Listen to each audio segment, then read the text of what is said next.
What is Schrödinger's cat? Today we're going to be looking at this thought experiment by Erwin Schrödinger in 1935.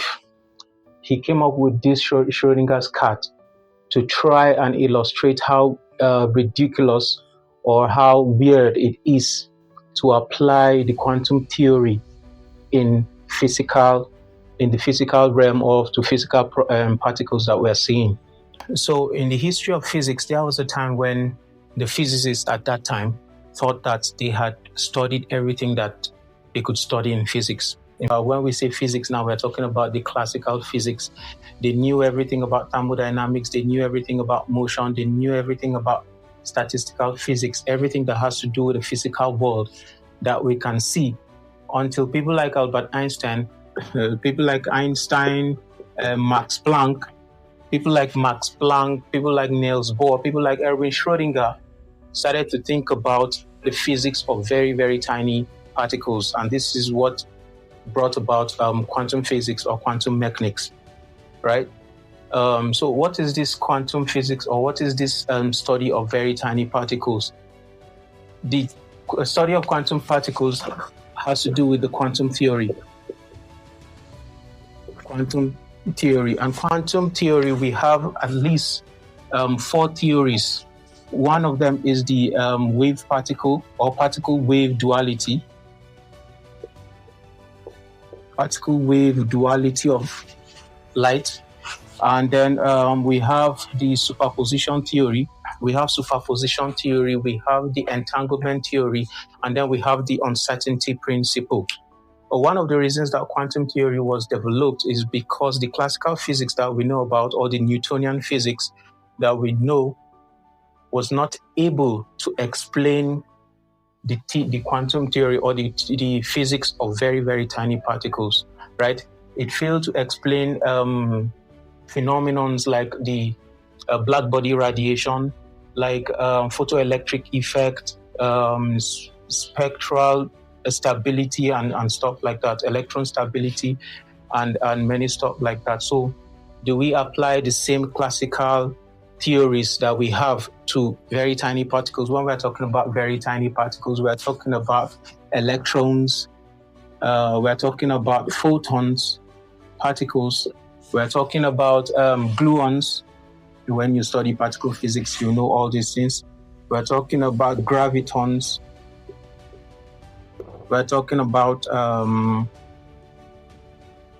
bosons, right?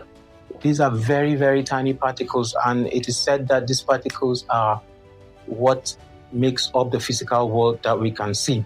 So what is the physics of tiny particles? That is what we call quantum mechanics or quantum physics.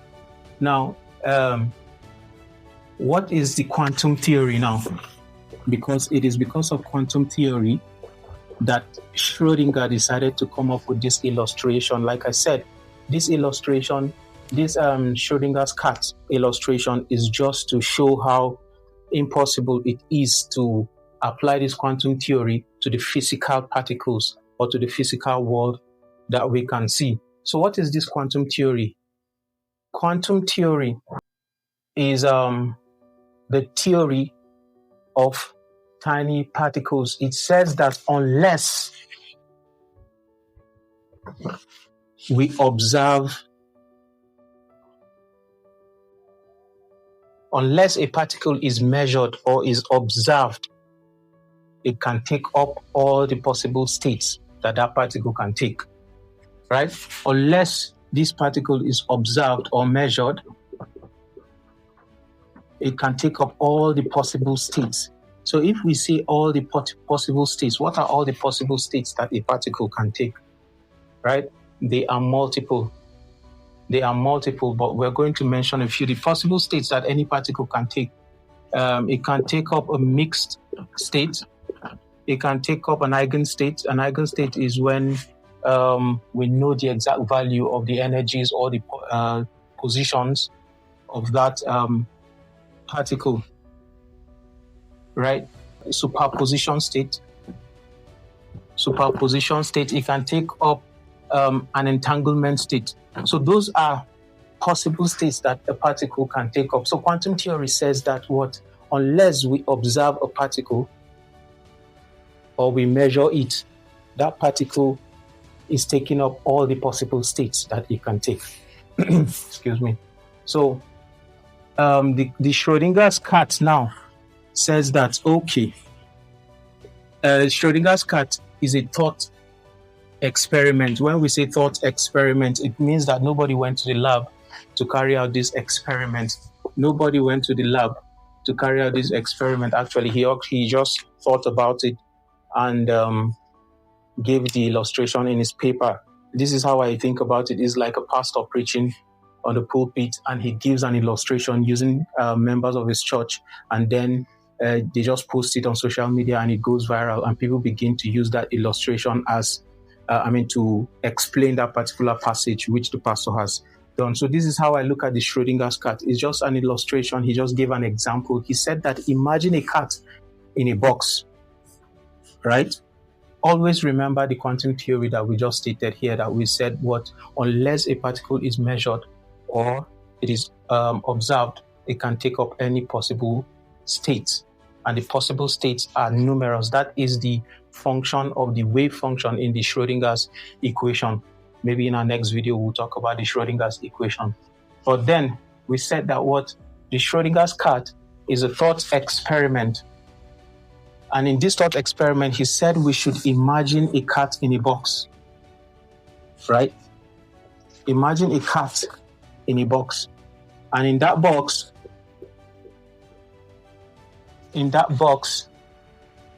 there is a radioactive compound. There's a radioactive compound, right? There's a radioactive compound, let's say gamma. And then in that same box, there is a Geiger counter. A Geiger counter is an instrument used to measure radioactivity, right? In that same box, there's a hammer, and then there's a poison. There's a poison, right? He said that this box, based on quantum theory, if we are going to apply it to physical world, so cat is a physical object, let's call it like that.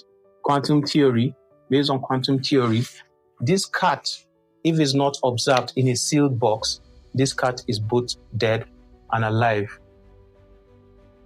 Assuming that we have two scenarios here, whether there is a decay or not of this radioactive material. If there is a decay, the cat will die. If there is no decay, the cat will be alive. So it assumes that the cat is both dead and alive unless the box is observed. So how do we say that the cat is dead? Why is this hammer important? Why is this poison important? Now, like I said, there are two scenarios there. Let's assume that there is a decay of this gamma or this radioactive particle. When this radioactive particle decays, this Geiger counter is going to detect the radioactivity. When it detects the radioactivity, it's going to click, make a sound, and that sound is going to trigger the mechanism of this hammer, right? Let's say maybe an electric relay is going to trigger the hammer. The hammer is going to hit the poison. If it hits the poison is going to affect the cat, and the cat is going to die. If there is no decay, there is no tick, there is no triggering the hammer, and the poison will still remain. It means that the cat is both dead, is alive. The cat will remain alive.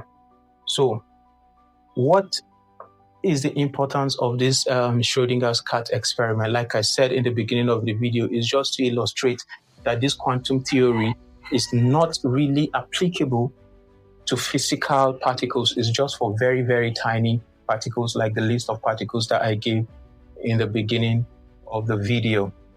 Now, it is also agreed that all the physical particles are made up of these very, very tiny particles. So it means that by some means, the physical particles are experiencing this superposition characteristics of this cat, right? It is experiencing the superposition characteristics of the cat.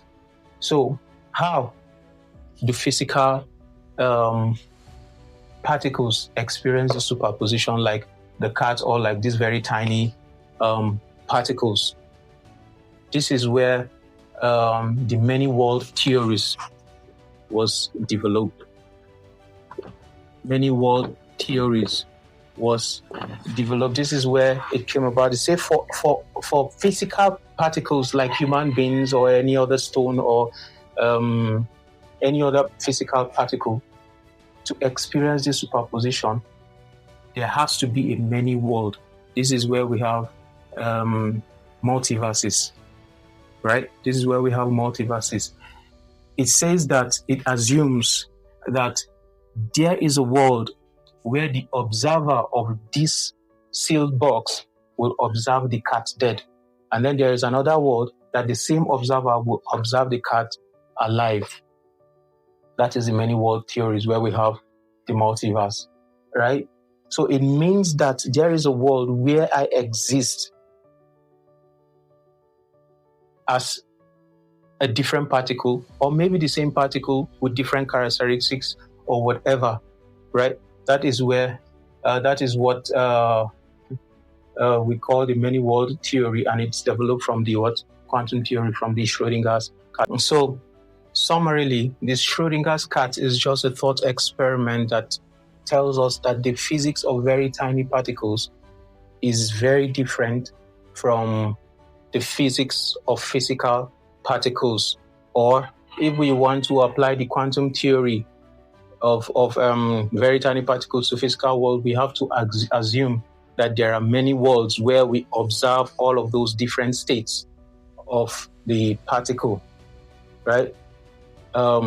In our next video, hopefully, we're going to discuss the Schrödinger's equation, which is going to explain to us how to find particles in space and explain to us what the wave function is in the Schrödinger's equation. And we'll understand when we say that, when we say that the quantum theory tells us that we observe particles in very, very many states unless we measure or observe those particles.